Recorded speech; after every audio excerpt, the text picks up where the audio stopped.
going to focus, inshallah, on the Islamic marriage, what it entails.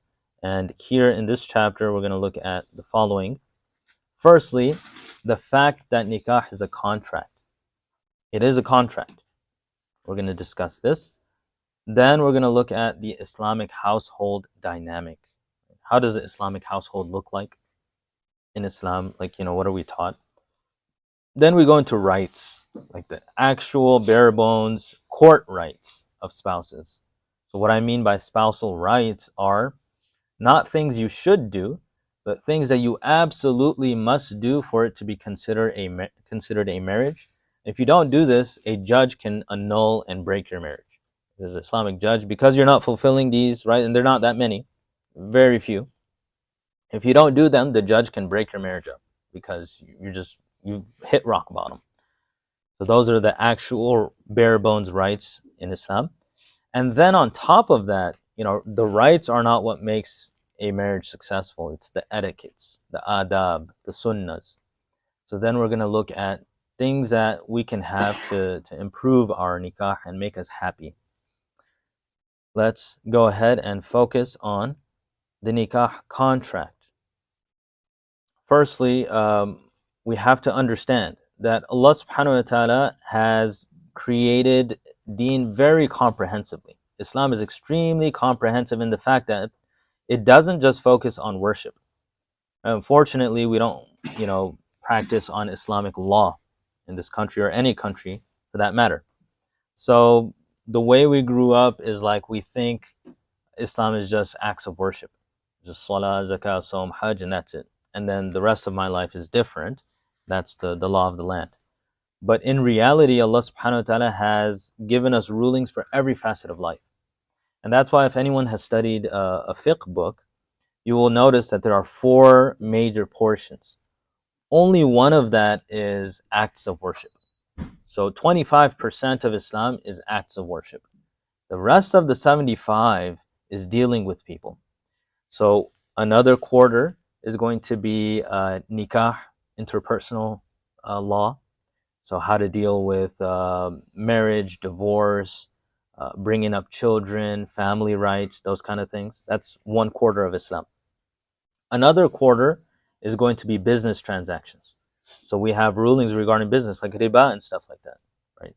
Is it halal or haram to do this business transaction? And then the last quarter is going to be government. So government laws, how to set up a court system, those kind of things. So Allah subhanahu wa ta'ala talks about all of those. So nikah is not only an ibadah, it's also a contract. Why? Because contracts have 2 facets to them. There's a proposal and an acceptance. So any kind of contract is going to have that. So this is why nikah is actually a contract that Allah subhanahu wa ta'ala has made. And it's a very different contract because, like I mentioned before, nikah is the only contract and act of ibadah that will last after dunya. It's a contract that's going to last in Jannah as well. You're going to still be married to your spouse in Jannah. Yeah. You're not going to divorce your wife in Jannah, so you're going to be with your wife in Jannah. It's in the Quran. Yeah. You thought she's going to be separate and you're going to be over here and it's like, hey, remember we were married and we had kids and who's your husband now? No, it's not going to be like that. You're going to be with your spouse in Jannah. There's a funny story where an old lady came to the imam. Yeah, so she said that, is it true? Someone told me that we'll be with our spouses in Jannah. He's like, yes, forever and ever. She just burst out crying. She was like, I thought I could get away from him after I died. But Allah subhanahu wa ta'ala also says He will remove all of the malice from our hearts. So whatever damages that we've incurred in the dunya, that will be removed. So here's the verse that says, enter paradise, you and your spouses rejoicing. Udkhulul jannah antum wa azwajukum tuhbarun. So this is proof that you will be in Jannah. So it's a contract that lasts beyond this dunya. It's a very important contract.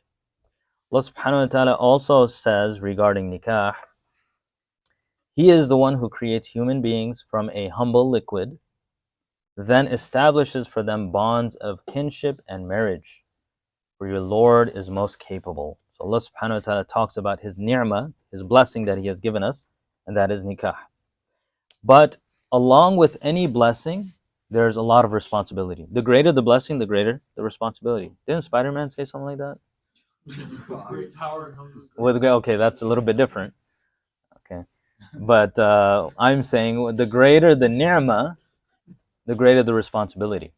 The more shukr you have to do, and the more shukr is work. It's not easy to show thanks. Thanks can be shown with the tongue, but it's more shown with your actions. So Allah subhanahu wa ta'ala, He's talking about, I've blessed you with nikah, and we talked about the wisdoms of nikah yesterday, and I've given you a lineage, meaning you have your own family, and sihra, I've given you in-laws, which is also a ni'mah. Sometimes, the Western world looks at in-laws as not a ni'mah, as a adhab, but in reality, it's a ni'mah from Allah subhanahu wa ta'ala. He's doubled your family overnight. However, Allah subhanahu wa ta'ala also says in the beginning of Surah Ma'idah, verse number 1, Ya ayyuhalladhina amanu awfu bil'uqud. O believers, honor your contracts and obligations. So a Muslim, when they say something, that's enough. It's a contract and you have to honor that contract. This means that nikah is something that you have to honor, which also entails that you have to learn what it means, what aspects of the nikah do I have to honor. Allah subhanahu wa ta'ala also mentions that the act of getting married, meaning the proposal from the husband, the acceptance from the wife, or the opposite, the wife can propose. So oftentimes it doesn't really happen, but women can propose. Some women have proposed to Rasulullah sallallahu alaihi wasallam. Sometimes he rejected them. Right? There was a story where a lady came into the masjid and she said, "Oh, Messenger of Allah, I would like to get married to you." And so he looked at her and he said that I don't need to get married. And then one Sahabi said, he got up and he's like, I would like to get married. And then Nabi Sallallahu Alaihi Wasallam says, what do you have to give her? He's like, I don't have anything. And then he's like, I know this surah. And he was like, will you teach her the surah? And he was like, yeah. So he's like, okay, we can get married based off of the mahar is a surah. Anyway, Allah subhanahu wa ta'ala talks about the contract. He says, how could you take back the mahar? This isn't a context about divorce, but he's saying, how can you take back mahar after having enjoyed each other intimately, and she has taken from you a firm commitment? So he calls nikah a firm commitment. Mithaqan ghalidha, which actually means like a very serious promise.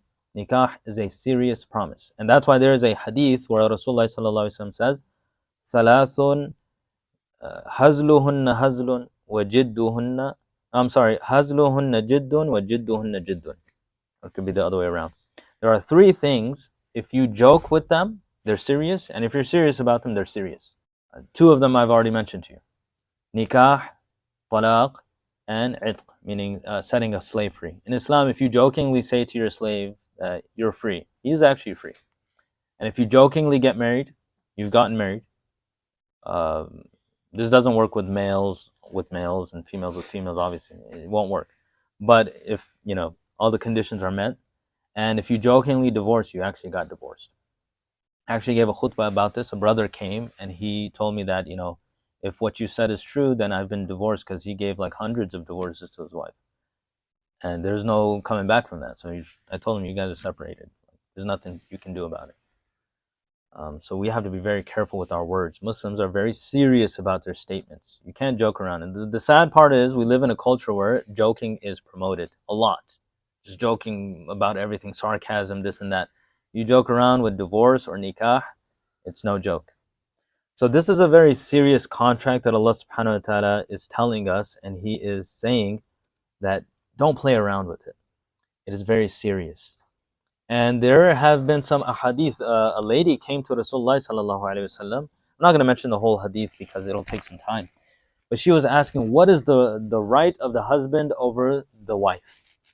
And so when Nabi sallallahu alaihi wasallam mentioned all of this, she became so overwhelmed. She said that I can't fulfill these rights. She said, I'll never get married. And he said, the rights are there. If you want to get married, then you'll still have to follow them. And if you can't handle it, then don't get married. She said, I won't get married. So it is a very serious thing.